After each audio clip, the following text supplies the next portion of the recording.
Welcome back. While search and rescue teams from around the country heeded the call to help KwaZulu-Natal in its darkest time during the April floods. Through their intervention, some lives were saved, while other families were able to bury their loved ones. In this part of a special series, rescuers tell eNCA's senior reporter Dasen Thathiah their stories. My name is Constable Mdluli, better known as China. Originally from Phoenix SAPS, but just recently got seconded into the search and rescue unit. I'm Ross Holloway from Newcastle, Canine.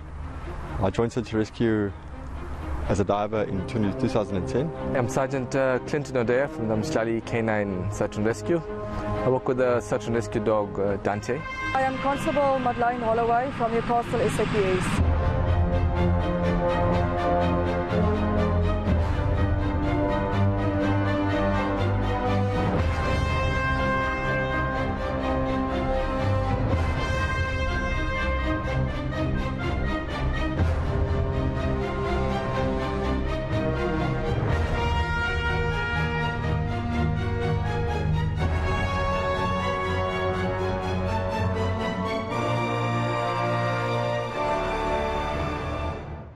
I was actually off on the 11th, so I actually started shift on Tuesday, if I'm not mistaken.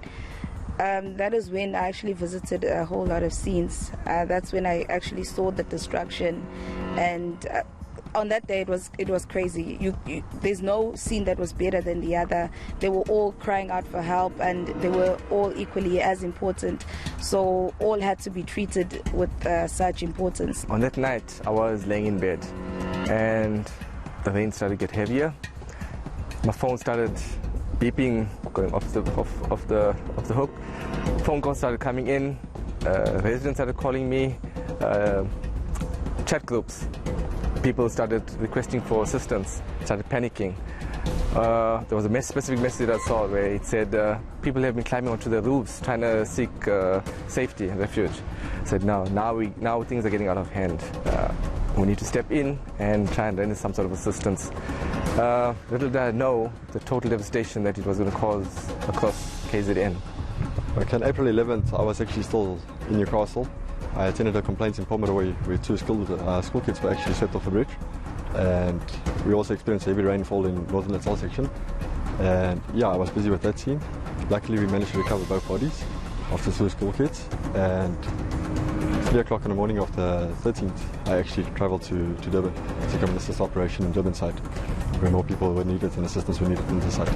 I took a drive with some of the local residents and volunteer groups to go out and render assistance to these people. Driving off, visibility was quite low. I live in an area where there's a lot of trees, highly vegetated area. Trees had fallen on obstructed roads. I had to maneuver all across these obstacles just to get to the scene. And when I got to the scene, the river that had overflowed, it was a small, insignificant river. This small river had created disaster. A vehicle got swept away with the grandmother and 3 children. So that was the most severe case at that point in time where we had to tend to. For me, actually when I came into Durban side, I was actually stationed in Stanger area and working in Stanger. And when you see the devastation, I mean, you come to one household and they say 7 people got swept away from one household, and you actually see the damage that was done. That's when you realize this is actually much more intense than what we actually were informed initially for. At night, we could not see the actual devastation or chaos that it had caused. At first light, when you step out, you could see the destruction. It was what you would imagine to see in a movie, with a hurricane or tsunami that hit a certain town. It was total chaos. You know what, when we came in, I arrived on the 15th, and I actually went with the team to Inanda, and it was also a structural collapse that took place. And when we arrived at the scene and we saw the devastation, because at that area there was nothing left. There was 4 houses that were swept away, family members still missing, and then you actually realize the devastation that took place.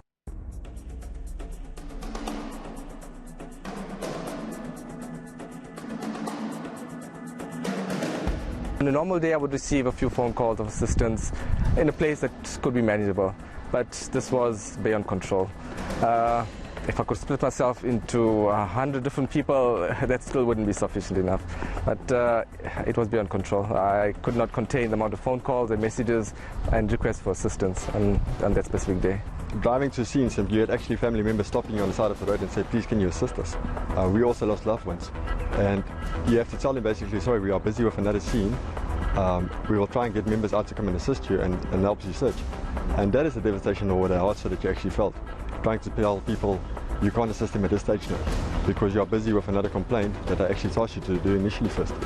And that's what you had to overcome and say, there's so many different people asking for assistance and you couldn't get to all of them at the same time. It was kind of disappointing to know, what is people going to think of me? They call me every single time they call me for assistance, I'm there to assist them. Now they're calling me for assistance. What am I going to tell them? I cannot assist you, it's beyond my means. Just wait another half an hour until further resources get there. It wasn't quite easy explaining to these people. But I tried to do what was humanly possible to try and assist. But that was the most that I could do at that point in time. What I've noticed was you'd attend to a scene and there's a group of family or friends or neighbors all are waiting for you, and it's like with them you are the only hope. And even with us coming, you know, the people already know, like, oh God, here's our rescuers, here are the people that you've chosen to come and do this. On the second day or third day, a joint operation was formed. So additional resources were pulled in to try and stabilize the situation, try and reach out to most of the calls, but that still wasn't good enough. There was more calls that we could not contain. So the jockey was established, all rescue operations took first priority. So any rescue operation that was actually given to us, first priority, and we attended to those complaints first. And then obviously with the searching on the second complaints, we have to done. When you step on the scene, your emotions take over. To look at the destruction that's taken place, people have lost their homes, they've lost family members, they were totally emotionally broken down.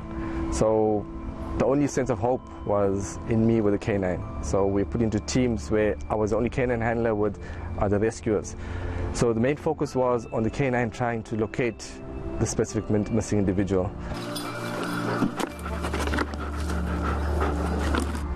That's actually the first time that I actually experienced, you know, you see on news the devastation that was caused, but you don't actually realize until you're physically on the field to see what the devastation actually was caused and how big the devastation was. And that is the moment that you realize this is actually much more than what people are actually seeing outside. Of being totally on the field and see the devastation, see the destruction, how many people actually lost their lives. So I felt a burden upon myself, and like any other case, we'll go above and beyond what we need to do to try and find the missing person.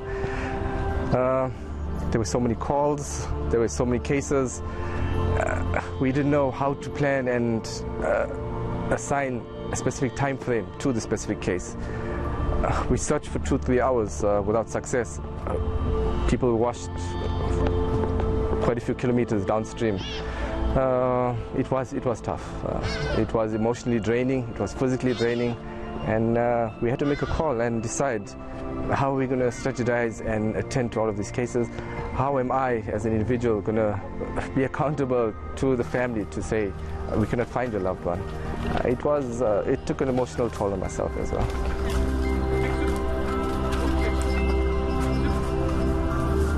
With them, they search and rescue, but they're a team. But they're not just a team, they're actually family. And you know, I trust your partner, and it's with search and rescue, it's not an I, it's a we. It's almost like we're the chosen ones. We almost possess the same characters amongst ourselves. We can get along together, we can socialize together. I think because it's a relatively small group, so it's easier for us to get along. That's why I say we are cut from a different cloth, and like servants, if I could put it that way. There's one case specifically in eNCA where 7 family members got swept, and up until today we haven't actually managed to locate one of those members, and that is something that keeps us awake at night to say, look, here, we have to go back. Did we miss something? Can we go back to the scene and actually search? And that is what actually keeps us, and that is the people that I would say also motivate us, scenes like this, to keep carrying on, to find closures for those family members. There was one specific incident that we had attended to, and the mother was asleep with a 3-month-old child. The mother was grasping onto the child and the floods had come and washed both of them out of the house through a stream. So the mother had no choice but to save her own life by letting go of the child. So that really took me aback, that emotionally struck me, and I felt I had to do whatever it took to try and search for this child, to bring closure to this mom.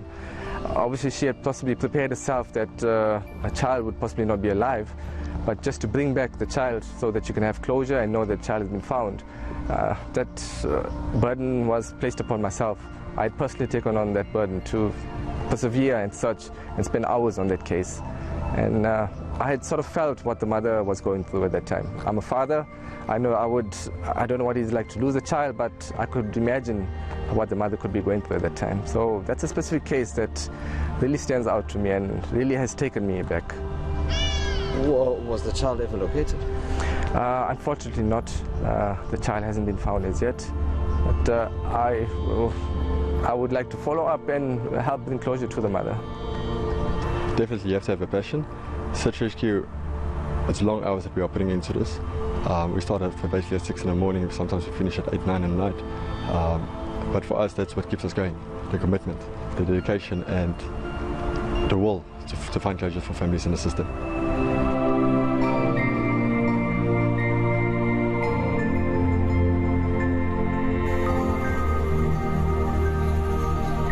A search and rescue dog is a non-aggressive aid to society, to the community.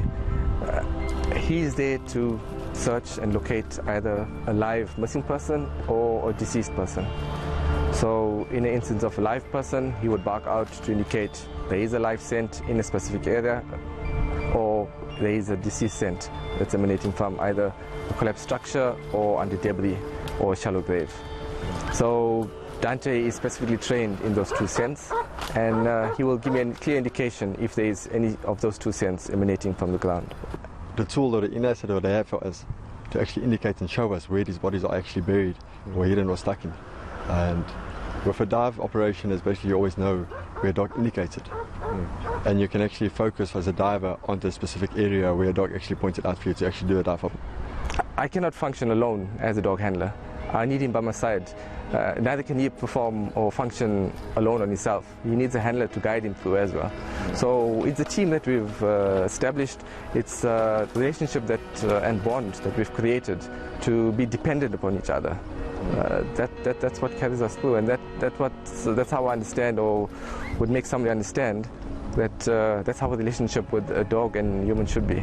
I'm grateful and blessed to be a rescue handler, to be Dante's partner. I would never want to part from Dante. So yeah, that's all I'd like to say. As a female, you firstly have to prove yourself worthy enough to be in this unit, and also for your teammates. Like you said, we are in a male-dominated field within the SAPS. Your male colleagues or your male teammates need to know that you're also a team player. They need to know that they can rely on you. No one should be scared to say, no, I don't feel comfortable working with China today. Everyone needs to know, okay, if I'm working with China, I'm working with another man. This is the first time I've been involved in a national operation where multiple organizations have come together.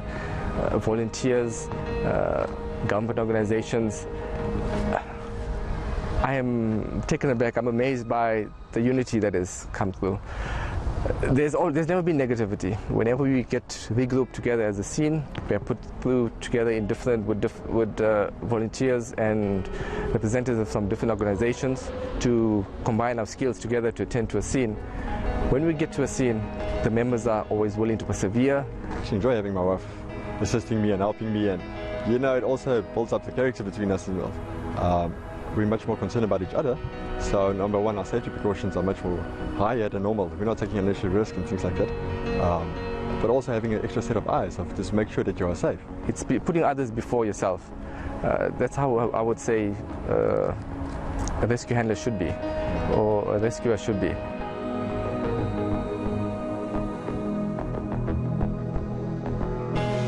This is a special type of person that needs to work at a search and rescue unit. It's the recovery of bodies. It's not having a fear of water.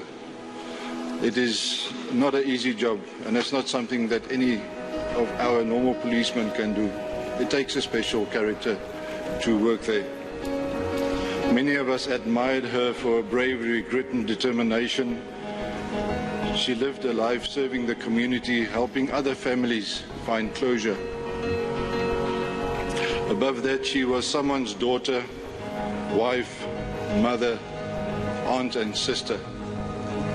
To her we wish to say, society placed a tremendous demand on you to ensure that justice is served. We salute you. We honor you. You are our hero. To the families, thank you for sharing Busi with us. It is our prayer that God will comfort you and your whole families during this time of grief. To my colleagues, may the great healer pass his gentle hand over your heart and soul as you come to terms with the loss of Busi.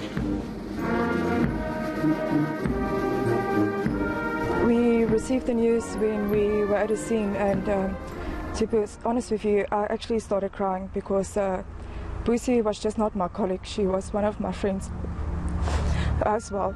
And you know, to tell you the truth, the first time I actually met Busi was at a drowning scene where unfortunately two children passed away while they were swimming. And I was sitting in the vehicle. So Busi's vehicle came driving in. So the next thing, Busi is out of the vehicle and Busi is getting dressed. So now I'm looking and I'm thinking, now, who is this lady? You know, and Busi was so proud because she got out the vehicle, she got into a gear. And someone asked me if I'm going to use the reel, and I said, no, I can't use the reel, I don't know how it works. And Busi said, don't worry, let me show you. And Busi took the reel, and Busi was busy there and everything, and the two children got recovered and everything. And then after that scene, when everyone was done and everyone was busy about to leave, Busi actually came to me and she gave me a hug, and she said, my friend, welcome. And I said, wow. I said, you know, what a woman. And since that day, Busi, she's like my sister. We're always willing to risk our lives in order to save or to recover someone that's already dead. So, but when it hits home, when something like this, when death hits home, it actually hits hard. I was a bit shocked knowing Busi. I did work with her a couple of times, and I know that she was super skilled. I know she shined most of the guys in the unit when it came to skills and the things that she could do as a woman. So it did come as a shock to me, but however, what I told myself is that since I'm a believer, I know that God's will can never be contended with. So to me it was a time. I guess it was God's timing. It's a pity that it had to happen this way, but then it was just God's time, because I know she knew her work and she aced it. In that period, it was a very dull moment. The first week had passed. We could see members were becoming despondent. Members had started to drop their heads, but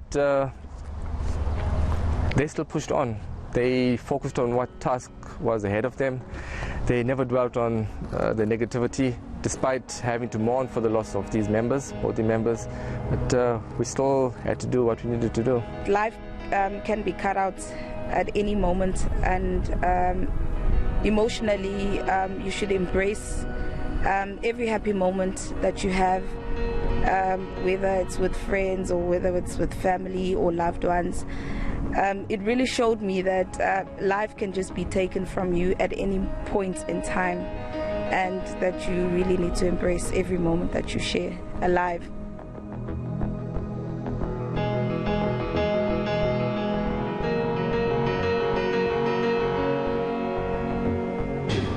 Anybody says anything about you that is trying to underplay the role is lying, and don't believe that person. South Africa thanks you. South Africa believes that you have been one of the people, one of the group of people that managed to raise their hands and say, here we are, South Africa sent us, and we have been sent and we have served with honor. Thank you very much.